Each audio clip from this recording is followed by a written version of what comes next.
أعوذ بالله من الشيطان الرجيم بسم الله الرحمن الرحيم يا الله يا رحمن يا رحيم يا رحمة للعالمين يا شافي المذنبين সুপ্রিয় আউলিয়া আল্লাহ প্রেমিক দর্শক ও শ্রোতা, পবিত্র রমজান মাসের বিশেষ অনুষ্ঠান খাজানায়ে রমজানের আজকের এপিসোড উপস্থাপনায় আমি খাদেম মোহাম্মদ আব্দুল হাই DKTV এবং খাজানায়ে রমজানের পক্ষ থেকে আপনাদের জানাই আন্তরিক শুভেচ্ছা এবং অভিনন্দন। সুপ্রিয় দর্শক শ্রোতা, আজকের খাজানায়ে রমজান অনুষ্ঠান শুরু করার আগে কোরআন তেলাওয়াত এবং নাতে রসুল সাল্লাল্লাহু আলাইহি সাল্লাম পাঠ করে শোনানোর আগে আমরা পরিচয় করে দিচ্ছি। আজকে আমাদের মাঝে উপস্থিত আছেন আমাদের নয়নের মণি, আজকের এই এপিসোডের প্রধান অতিথি শাহ সুফি মোহাম্মদ আবুল বশর চন্দ্রপুরী সাহেব। আসসালামু আলাইকুম রাহমাতুল্লাহি তাআলা ওয়া বারাকাতুহু। আমাদের মাঝে আর উপস্থিত আছেন খাদেম মোহাম্মদ মাসুক মিয়া। আসসালামু আলাইকুম রাহমাতুল্লাহি ওয়া বারাকাতুহু। সুপ্রিয় দর্শক শ্রোতা, আমি পবিত্র কোরআনে পাক থেকে তেলাওয়াত এবং নাতে রসুল পাঠ করার জন্য অনুরোধ করছি খাদেম মোহাম্মদ মাসুক মিয়াকে। أعوذ بالله من الشيطان الرجيم. بسم الله الرحمن الرحيم.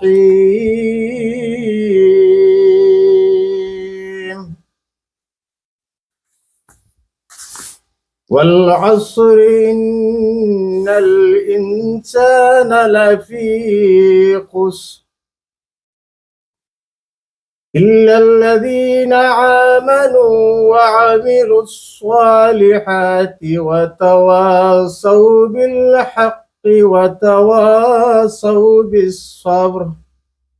صدق الله العظيم. ما شاء الله ما شاء الله. صلى الله عليك يا رسول الله وسلم عليك يا حبيب الله. طوبى الهواري তুমি পশ্চিমে যাও কাবার পথে বইয়া, যাও রে বইয়া এই গরিবের সালাম খানি লইয়া। পুবাল হাওয়ারে তুমি পশ্চিমে যাও কাবার পথে বইয়া, যাও রে বইয়া এই গরিবের সালাম খানি লইয়া, যাও রে বইয়া এই গরিবের সালাম খানি লইয়া।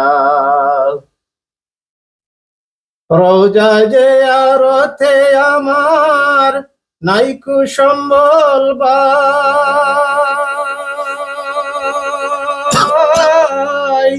সারা জনম সাধ ছিল যে মদিনাতে যাই। রোজা যে আরতে আমার নাইকু সম্বল বাই,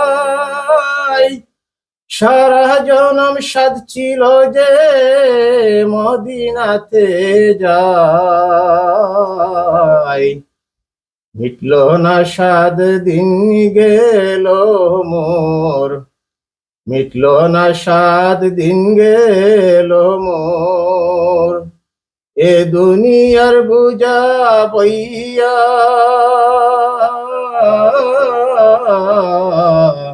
যাওরে বইয়া এই গরিবের সালাম খানি লইয়া।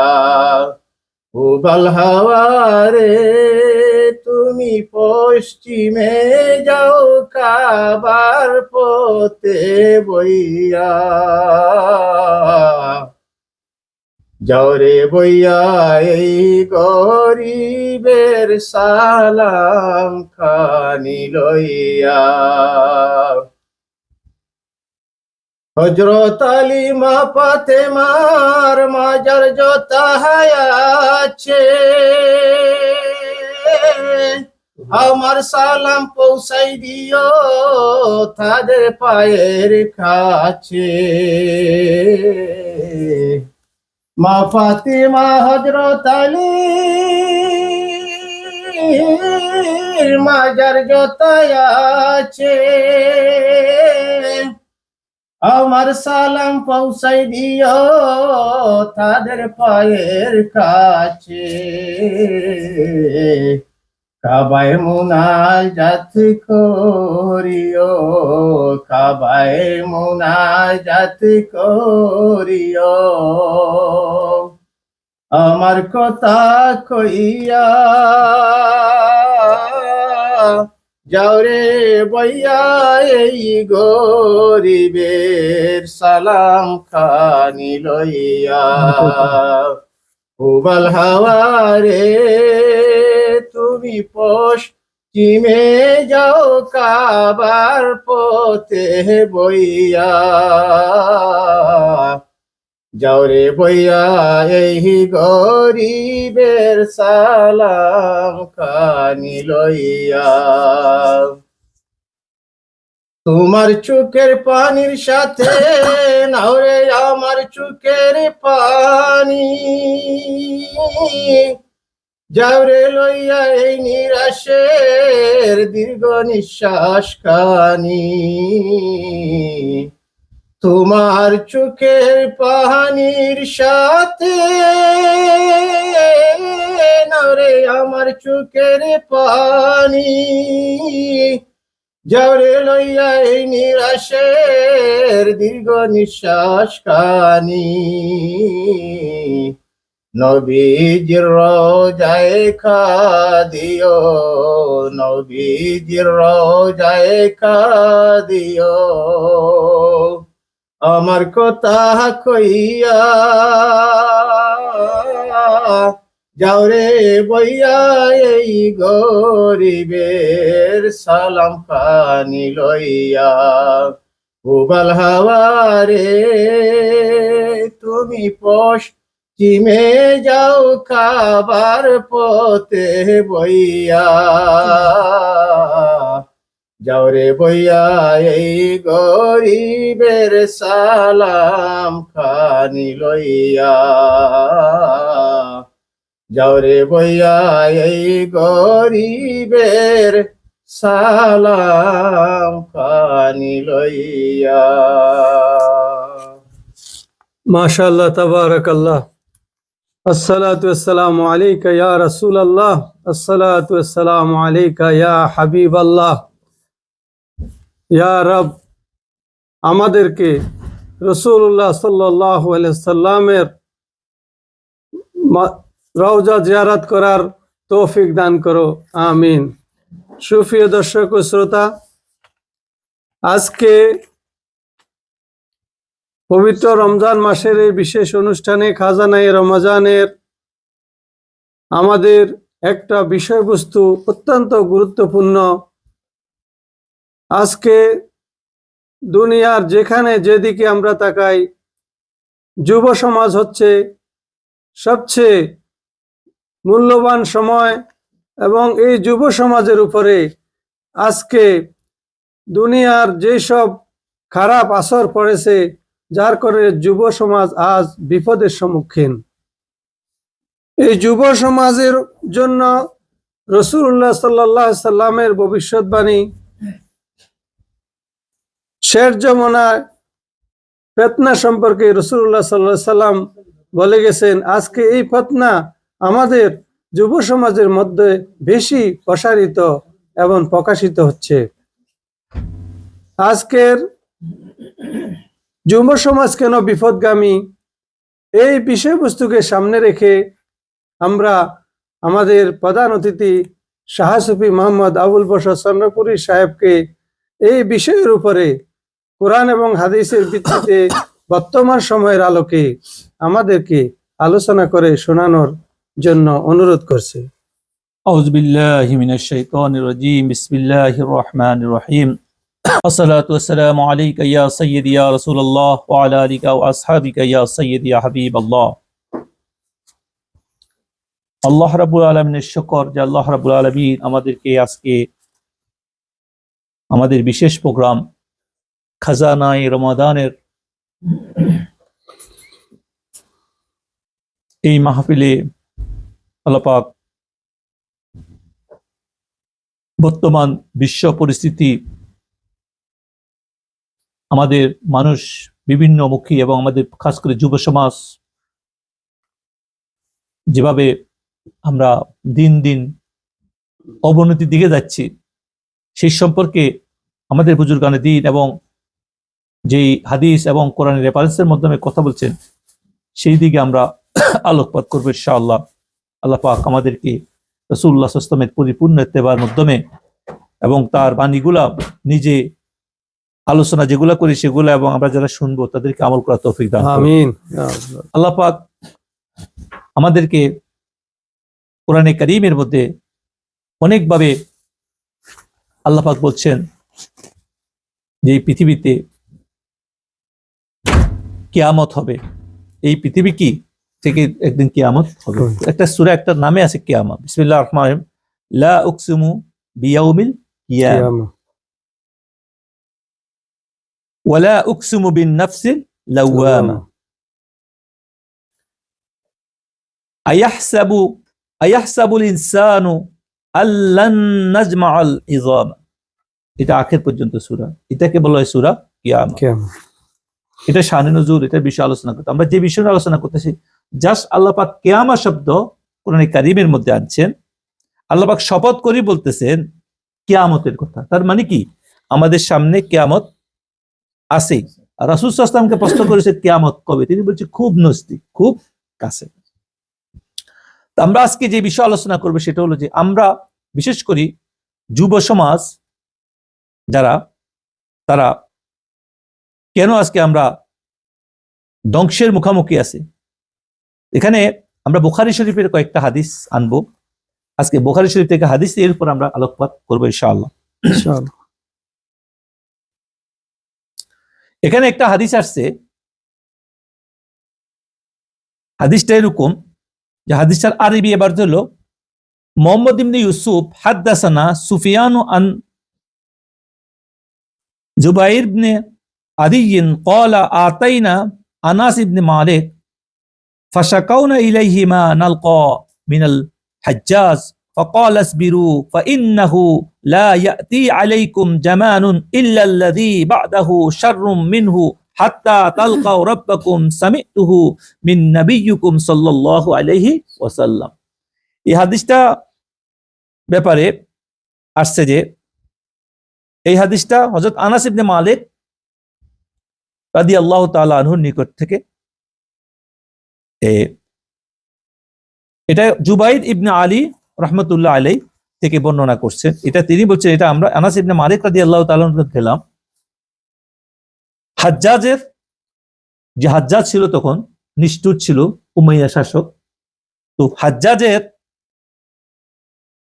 কাছ থেকে প্রজারা সাধারণ মানুষ অনেক কি অত্যাচার জ্বালা হইতেছিল, তার বিরুদ্ধে অনেক অভিযোগ করলো। কার কাছে? হযরত আনাস ইবনে মালিক, যিনি রাসূলের বিশিষ্ট সাহাবী ছিলেন। আর তখন তিনি বললেন ধৈর্য ধারণ করো। তিনি কি বললেন? ফাকাল আসবিরু, মানে তোমরা ধৈর্যশীল হও। এরপরে তিনি যেটা বলতেছেন ফাইন্নাহু লা ইয়াতি আলাইকুম জামানুন ইল্লা আল্লাযী বা'দাহু শাররুম মিনহু, বলতেছে এমন কোন রাসূল, আমরা এমন কোন যে ওনার এখানে বলেছে জামানা, জামান বলতে এখানে সময়, টাইম কে বোঝানো হয়েছে, তিনি তৎকালীন সময়, যে তোমরা ধৈর্যশীল হও, কারণ মহান আল্লাহ রাব্বুল আলামিন তোমাদের প্রতিপালকের সাথে আমরা সবাই মিলিত, মানে মৃত্যুর আগে, আমাদের মৃত্যুর পূর্বে তোমাদের উপর এমন কোন যুগ অতীত হবে না ইল্লাল্লাযী বা'দাহু শাররুন, মানে আগেরটার থেকে পরেরটা কি হবে, আরো বেশি শার হবে, খারাপ হবে। মানে আমার যে জামানা বর্তমান পার করতেছি এটার থেকে আসতেছে যেটা, এটাতে কি ভালো হবে না। এটা থেকে ওই হাদিস দ্বারা বোঝাইছে। আর তিনি বলতেছেন এটা সামি'তু মিন নাবিয়্যিকুম সাল্লাল্লাহু আলাইহি ওয়াসাল্লাম, আর আমি এটা নবী করিম সাল্লাল্লাহু আলাইহি ওয়াসাল্লাম থেকে শুনছি। এটা এই হাদিসের সাথে আমরা আরো কয়েকটা হাদিস যোগ করব, রাসূলুল্লাহ সাল্লাল্লাহু আলাইহি ওয়াসাল্লামের হাদিসগুলা। ওই হাদিসের মধ্যে রাসূলুল্লাহ সাল্লাল্লাহু আলাইহি ওয়াসাল্লাম বলতেছেন,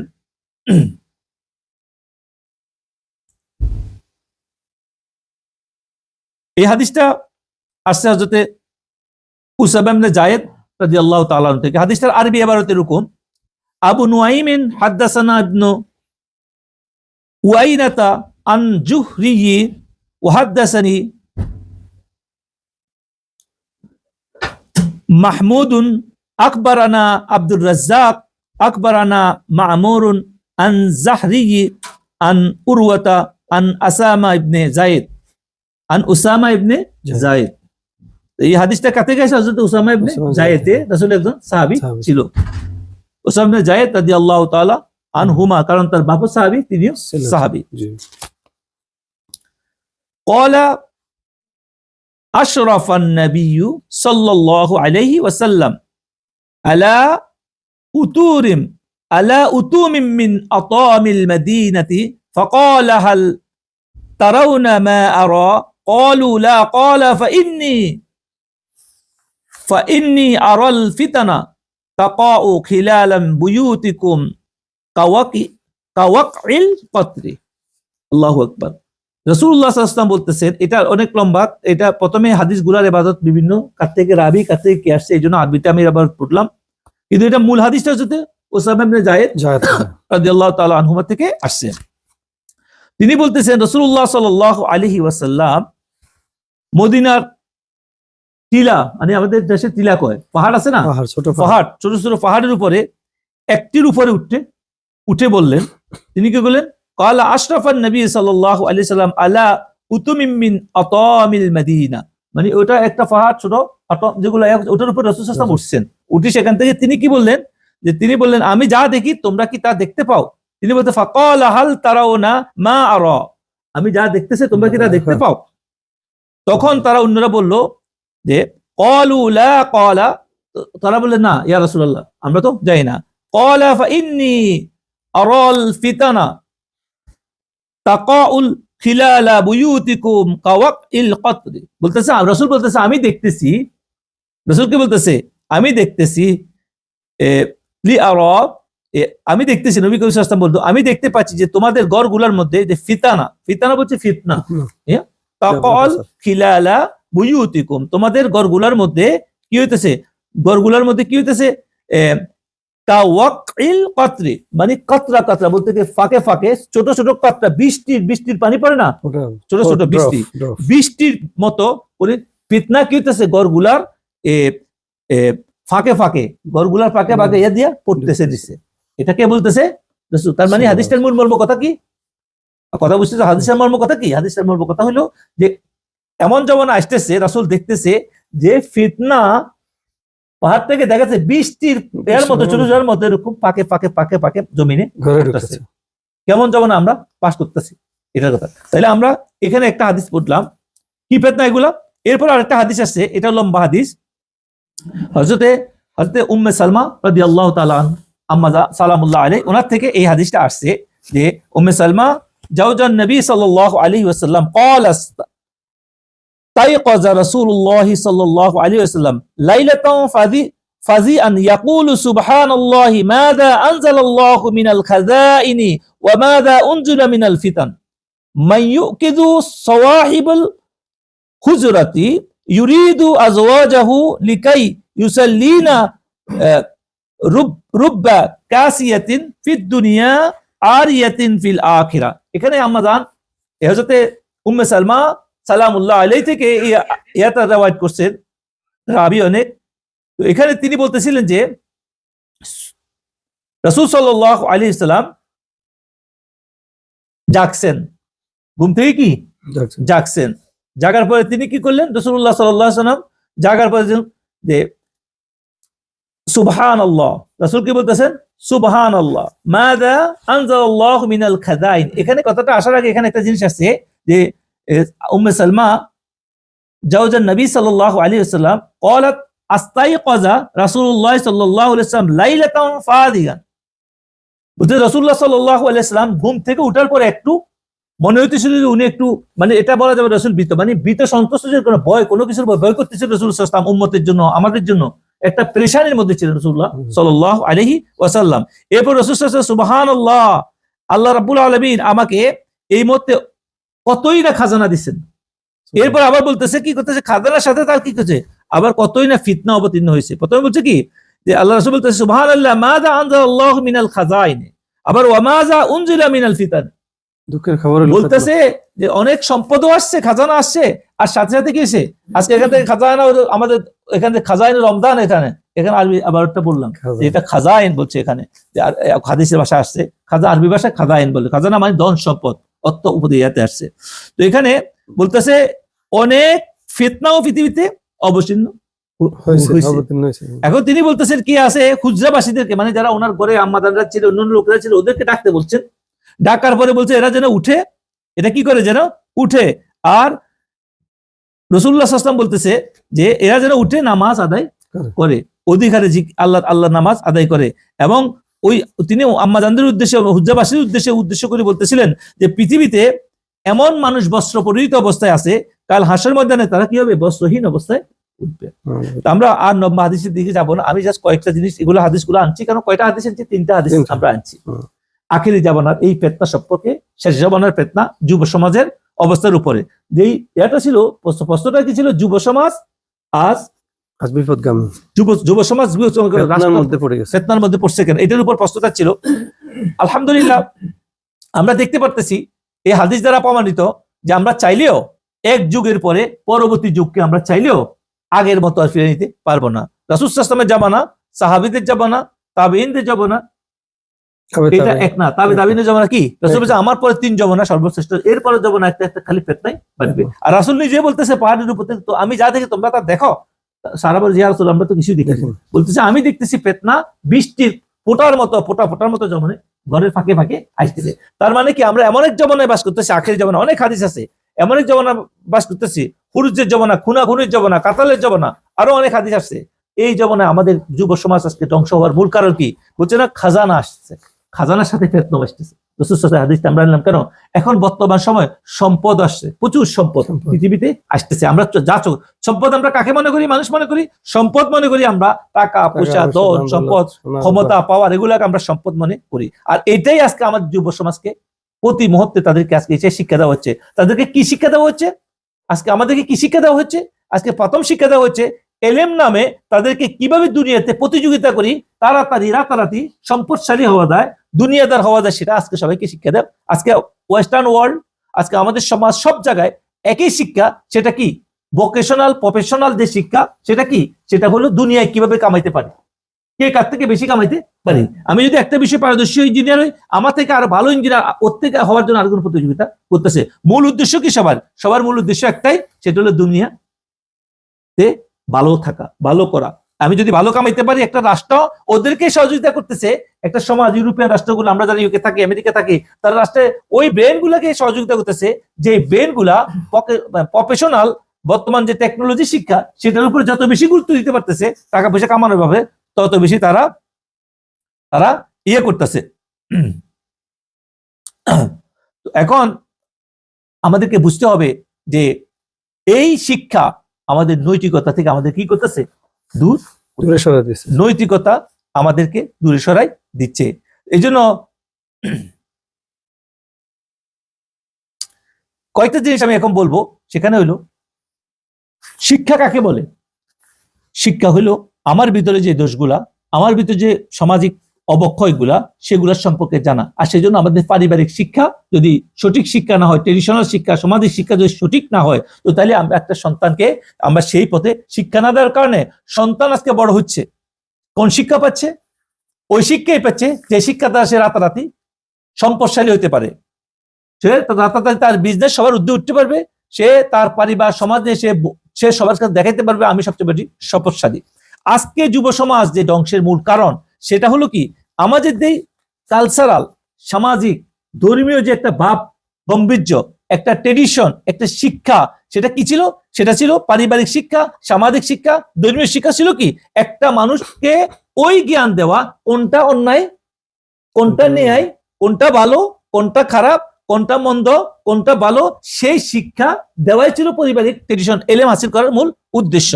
এখন একে অপরকে শ্রদ্ধা করা, বড়দেরকে শ্রদ্ধা করা, ছোটদেরকে সম্মান আদর করা, তারপরে কি সমাজের মধ্যে ধৈর্যশীল হওয়া, কেউ ভুল করলে সবাই মিলে সেখানে এখানে সামাজিকভাবে সমাধান করে দেওয়া, এগুলো ছিল সামাজিক একটা ট্রেডিশন। সমাজ ছিল একটা কি, একটা একান্নবর্তী সমাজ। সেখানে এদের মধ্যে যারা জ্ঞানী ব্যক্তি, বুজুর্গ ব্যক্তি, কেউ যদি ভুল করে তো তাকে ভুল সংশোধনের দায়িত্ব নেওয়া সমাজে কি করতো, করে দিত। কিন্তু আজকে যুব সমাজ তারা কেন এগুলা দেখতে পারতেছে না? এই জন্যই যে আজকে তাদের পরিবারগুলা এই শিক্ষা থেকে দূরে। মেজরিটি পরিবার চাচ্ছে আমার ছেলে যত বড় ইঞ্জিনিয়ার হবে, এটা কোনো অপছন্দের শিক্ষা নয়, ইঞ্জিনিয়ার ডাক্তার, এটা অবশ্যই দূরে একটা শিক্ষা। কিন্তু ওই শিক্ষার মধ্যে কি আছে? বর্তমান আইটি টেকনোলজি এটা সবকিছু ঠিক আছে, এটার মধ্যে কি আছে? এটার মধ্যে আছে যে এটা আমি যত বেশি পারদর্শী হব, এক্সপার্ট হব, আমি যত বেশি মানুষের সামনে তুলতে পারবো, মানুষ আমাকে সাপোর্ট করবে, আমি কাজ পাবো, ভালো জব পাবো, আমি ইয়া করবো। কিন্তু আমার যে অন্যায়, আমার যে ভুল, আমি যে কোন জিনিসটা আমি সমাজের জন্য আমি করার কারণে সমাজে আর 10টা মানুষ নষ্ট হবে, সেই শিক্ষা তো এটার মধ্যে নাই, শিক্ষা এটার মধ্যে নাই। এই জন্য আজকে সমাজে রাসূল সাল্লাল্লাহু আলাইহি ওয়াসাল্লাম বলছে না, এক যুগের পরবর্তী যুগ কি আসবে? কারণ যেই যুগের বুজুর্গদের শিক্ষাকে, রাসূলের শিক্ষা থেকে বাদ দিয়া মানুষ নিজের মতো করে চাচ্ছে সবকিছু করার জন্য। এখানে আসি, আজকে আমরা সামাজিক, পারিবারিক, রাষ্ট্রীয়, কাঠামোগত যে বিষয়গুলা আমরা আজকে মানতেছি, সেগুলো হলো কি, সব একটাই উদ্দেশ্য, সেটা হলো কি, এই পার্থিব দুনিয়াকে গুরুত্ব দেওয়া হচ্ছে, এই জাগতিক দুনিয়াকে কি গুরুত্ব দেওয়া হচ্ছে। দেহ সুখ, কিভাবে আমি সুস্থ থাকবো, ভালো থাকবো, আর আমার ঘরবাড়ি কেন ভালো থাকবে, আমার পরিবার টাকা পয়সা কেন হবে, সম্পদ হবে। কিন্তু এই দেহের ভিতরে যে পছন্দ হচ্ছে, এই জাতি সমাজ যে পছন্দ হচ্ছে, সেই শিক্ষা থেকে আজকে সবাই কি হইতেছে, ওই শিক্ষাকে বলেছে ওল্ড হয়ে গেছে। ওই শিক্ষা কি হয়ে গেছে? ওল্ড হয়ে গেছে। আর তোমার দেহে যতক্ষণ রু আছে ততক্ষণ তোমার ভ্যালু আছে। তোমার দেহে তুমি যেই জাতি হও, তোমার এই রু থাকার কারণে তোমার এই খাসা, এই বডির ভ্যালু। এই রু যদি না থাকে, এই খাসার মধ্যে যদি ভিতরে পোকা ধরে, তাহলে তুমি যত জ্ঞানী হও, যত বড় ডিগ্রি, যত বড় টাকার মালিক হও, সম্পদশালী হও, এটার কোনো ভ্যালু নেই। তুমি যদি এই মুহূর্তে মারা যাও, তোমার কি কোনো ভ্যালু নাই। আমাদের বাংলাদেশের পরিপ্রেক্ষিতে আমি একটা পেপার করতেছি, একটা কার্টুন, মানে একটা কন্টেন্ট পড়তেছিলাম, তো সেখানে এক বিজ্ঞ ব্যক্তি লিখছে, বাংলাদেশে পাঠাও নামে একটা নতুন একটা আধুনিক একটা ইয়া আছে, যে যারা রাইড শেয়ার করে, যারা মানুষকে ইয়া করে, ওটা যে প্রতিষ্ঠা করছে 3 বন্ধু মিলি, এর মধ্যে এক ইয়াং যুব সমাজ ছিল, তারা অনেক টাকার মালিক হয়ে গেছে এটা হইয়া। তখন সে বাংলাদেশ থেকে আমেরিকাতে যে সে থাকা শুরু করছে, সেখানে তার কোনো দুশ্মন ছিল না। এক কালু নিগ্রো ছিল, বা আমরা কারো মানে তার বন্ধু হয়েছে, তার সাথে পরিচয় হয়েছে, ওর বাসায় আসা যাওয়া করতো। এখন দেখছি ওর কাছে কিছু সম্পদ ছিল, কিছু ছিল, তো ওটা নেওয়ার জন্য কি হচ্ছে, ওরে রাত্রেই খুন করছে। অথচ মিলিয়ন মিলিয়ন টাকা নিয়ে তার খুন করা হয়েছে। পরে এটা আমেরিকান সিআইডি বা আমেরিকান এরা বাইর করছে যে এই লোকটা ওই বন্ধু লোভে পড়ি, ও জানে না কেন খুন করছে ওরা, অথচ এই ছেলেটা ওই লোকের আশ্রয় দিয়েছে, অনেক রকমের সহযোগিতা করছে। আমি কন্ট্রাক্টরের মধ্যে পড়ছি, কিন্তু ও সম্পদ লোভ সামলাইতে পারে না, ওর করতে কিছু চুরি করতে গেছে, ও দেখছে পাস ওরে, অথচ অনেক টাকা, বাংলাদেশ টাকা কয়েক হাজার কোটি টাকা ওটার মধ্যে ইয়া হয়েছে। ছেলেটা ইয়াং উঠছে, তো তার মধ্যে কি সে আমাদের সমাজে আরো কয়েক হাজার, কয়েক লক্ষ ইয়াংদের ছেলে মেয়ের কি মডেল হয়েছে, আইডিয়াল হয়েছে। কিন্তু তারা সাথে সাথে এটা দেখছে, ওর আইডিয়া হওয়াটাকে দেখছে, তার সম্পদটাকে দেখতেছে, এখন ওর ওগুলা চলতেছে, সবকিছু চলতেছে, সিস্টেম চলতেছে, আমরা সবাই যুদ্ধের মধ্যে আছে। কিন্তু সাথে সাথে এটা দেখে নাই, এর যে মৃত্যু এসে গেছে একটা তুচ্ছ বিষয়কে নিয়ে, এই টাকা তার সে নিয়ে গেলেও তার কিছু হতো না। তার যেমন আসছে, তার যে ব্রেন দিছে, যে ব্রেন ইউজ করেছে, যে অ্যাপ আবিষ্কার করছে বা বাইর করছে, উবারের মতো করে বিভিন্ন করি, তাতে তারা সাকসেস হয়েছে। কিন্তু এর যদি বাঁচি থাকতো, তাহলে এরকম তার থেকে যা চুরি করি না, এর থেকে 1000 গুণ সে বেশি কামাইতে পারতো। কিন্তু ওই লোকে তখন তার মাথায় কি আসলো, আমি কেন কথাটা বলতেছি, মানে তুচ্ছ একটা বিষয়কে নিয়ে, চুরির ঘটনা নিয়ে এর জীবন শেষ। তার কারণে এর এখন বর্তমান যে মেধা, দক্ষতা, সাকসেস, এই যে এই সারা জীবন স্বপ্ন দেখছে, এই যে সবকিছু, এটা গেল কোথায়? আর এরা কোনো ভ্যালু আছে? পৃথিবীর অনেক বিচার হবে, শাসন হবে, সবকিছু হবে, তার জন্য তার আসামিকে ধরা হবে, ফাঁসি দেওয়া হবে, কিন্তু এ কি আর ফিরে আসতে পারবে? তাহলে এটা দ্বারা আমাদের কি শিক্ষা আসতেছে? শিক্ষা আসতেছে যে আমাদেরকে আমাদের রবের জন্য, যে আমাদের রব যে উদ্দেশ্যে আমাদেরকে পাঠাইছে, যদি এর সম্পদ আমাদেরকে টিকে রাখতে পারবে, আমি যদি 1000 সম্পদের মালিক হই, 1000 টাকার মালিক হই, 1000 কোম্পানির মালিক হই, 1000 কিছুর মালিক হই, অ্যাপেল যে আবিষ্কার স্টিভ ওয়ার নাম ছিল তার, সে ব্যক্তি শেষে কি ক্যান্সার হইয়া কোন এর মধ্যে আসে, তার মেন্টাল হইয়া বিভিন্ন ভাবে অনেক গবেষণা হইতেছে এগুলা নিয়ে, অথচ অ্যাপেল আজকে বিলিয়ন ডলারের টাকা তো নেই মালিক, অথচ ওনার পরবর্তী লক্ষ লক্ষ লোক এটা করে খাচ্ছেন। কিন্তু ও যে মেধা, ও যে দক্ষতা, ও যে কি ছিল, দুনিয়াতে এমন কিছু আবিষ্কার করছে যেটার দ্বারা মানুষের যোগাযোগ ব্যবস্থা, মানুষ উপকার পাইতেছে এর দ্বারা, কিন্তু সেইতে তার আখেরাত, তাদের শেষ সম্পদ, সে চলে যেতে হবে, সেগুলো কিছু নিয়ে যেতে পারছে? সে কিছু নিয়ে যেতে পারে না। সে যদি এটা যদি সৃষ্টির উপকারার্থে করে থাকে, রবের কাছ থেকে কিছু পাইলে পাইতে পারে, সেটা রবের ইচ্ছা। আমাদের ধর্ম মতো ঈমান গ্রহণ করে যদি যায়, রবের কাছ থেকে সে পাওয়ার সম্ভাবনা আছে। কিন্তু আমি যেটা বুঝেছি, যুব সমাজ আমরা আজকে এলেন মাস্ক, তারপর আরো বড় বড় যারা পৃথিবীর নামি দামি অ্যামাজনের প্রতিষ্ঠাতা, তারপরে আরো বিভিন্ন বড় বড় আছে, আমরা তাদেরকে আজকে ফলো করতেছি। কেন? এদেরকে ফলো করে, এটা সাকসেস দুনিয়ার জীবনে একটা ব্যক্তি, এর একটা বিষয় নিয়ে গবেষণা কি সাকসেস হয়েছে, কিন্তু এরা কি পৃথিবীতে থাকতে পারবে সার্বক্ষণিক? এরা কি সম্পদ দিয়ে পড়ে থাকতে পারবো? এরা সাকসেস তো ওই ব্যক্তিকে বলা হয় যে এখানেও সুখে থাকবে, ভালো থাকবে, এবং এখান থেকে যাওয়ার পরে কি সে ভালো থাকবে। বুঝে আসছে কথাটা?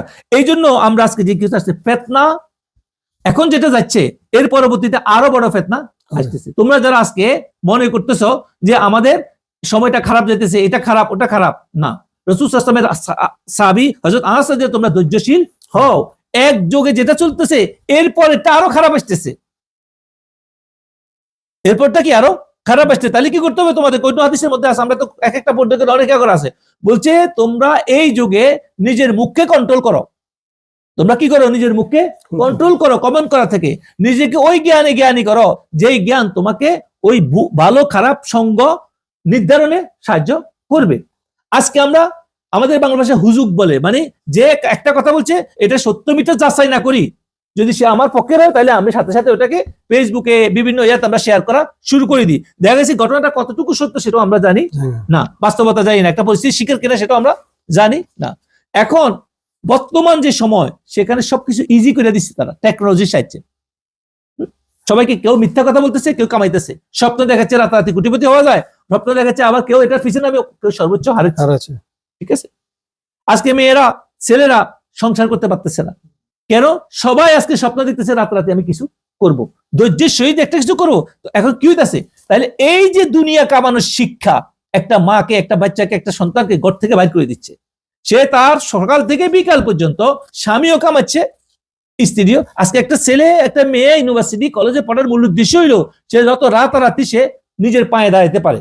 নিজের পায়ে দাঁড়ানো কাকে বলে সেটা সে কিন্তু বুঝতেছে না। নিজের পায়ে দাঁড়ানো মানে কি? আমি রাতারাতি যদি কোনো মাল্টি কোম্পানির মালিক হতে পারি, আমার চ্যানেল বা আমার কোনো কার্যক্রম, আমার কোনো ইয়াতে যদি কোটি কোটি টাকা আসে, সে মনে করতে সেটা আসলো, অনেকে তো আসছে, তোমরা দেখতেছো আজকে ফেসবুক, ইউটিউব, বিভিন্ন সাইটে তোমরা দেখছো, তারা কত কোটি কোটি টাকার মালিক হয়ে গেছে অল্প বয়সে, মাত্র 20-25 বছর, 30 বছরে। কিন্তু সে কি সুখী? তার জীবনে তুমি সুখ দেখছো? অনেকে লটারি পায় মিলিয়ন টাকার, সে কি সুখী? সে তো পাগল হয়ে যায়। এখন সে আরো নতুন কিছু করার ধান্দা থাকে, তাকে যে গোছাবে, সে যে একটা পর্যায়ে আসবে, সে দুনিয়াতে সুখ দরকার তার, ওকে সে দিন মানে না মানে, কিন্তু তার তো দুনিয়াতে শান্তি দরকার। তো সম্পদ আসার পরে সে আশেপাশের লোকদেরকে ভয় পাওয়া শুরু করে। আমাদেরকে কিছু লোকে ফোন করে বলছে, হুজুর আমি আমার ঘরের লোককে, আমার বিবিকে, আমার মাকে, আমার ভাইকে আমি ভয় পাই। কারণ কি? বলতেছে আমার যে সম্পদ কামাইছি বা টুকটাক টাকা আসতেছে, আমি এখন ওদেরকে ভয় পাই, ওটা নিয়ে আমাকে কখন মাইরে আমার এগুলা নিয়ে যায়। এখান থেকে পাকিস্তানি এক্সেল আমাকে ফোন করছে যে হুজুর আমি তো মোয়া বয়ের মধ্যে থাকি, আমার কোনো আমল দেয় আসবে দেন, আমি আমার মাকে সবচেয়ে বেশি ভালোবাসি, কিন্তু এখন আমার মাকেও আমি ভয় পাই। কেন? আমি একটা টেকনোলজি কোম্পানি, আইটি কোম্পানিতে চাকরি করতাম, সাথে সাথে আমি টাকা পয়সা আসতেছে, তো আমি এগুলো রাখি, কিন্তু আমার মা আমার অন্যান্য ভাইদেরকে, অন্যান্য আত্মীয়দেরকে দেওয়ার জন্য আমাকে এমন ভাবে পেশা দিয়ে ধমক দেয়। আরে আর এটা আমি ভয় পাই যাচ্ছি। আমি কিন্তু তুমি টাকা পয়সা কামাইছো কার জন্য? মায়ের জন্য, ভাইদের জন্য, আত্মীয়তার জন্য। হয় না আমার পরিবার আছে, আমি তো বিয়ে শাদী করছি, বিভিন্ন ইয়ে করা আছে, বিভিন্ন ইয়েতে আছে, তো আমি আমার টাকা ওরা কামাক, আমার মতো হোক, কথা বুঝছে? এখন সে নিজের আপন লোকদেরকে কি সে ভয় পাচ্ছে। আমি তো তুমি আল্লাহর কাছে সাহায্য চাও, আর সম্পদ যেটা কামাইছো সেটা তোমার হিস্সা না, তোমার আত্মীয়তার হক আছে, যদি এটা তাহলে তাদের হক দিয়ে দাও। আর তুমি যেটা যদি তোমার কাছে থাকে তুমি জাহির করো কেন? আজকে আসহাবিকা ইয়া সাইয়্যিদি ইয়া হাবিবাল্লাহ ইয়া রাব্বি আনতা ওয়ালিয়্যু ফিদ দুনিয়া ওয়াল আখিরাতি তাওফানি মুসলিমা ওয়াল হিকনি বিস সালিহিন বিরহমাতিকা ইয়া আরহামার রাহিমিন। আমিন।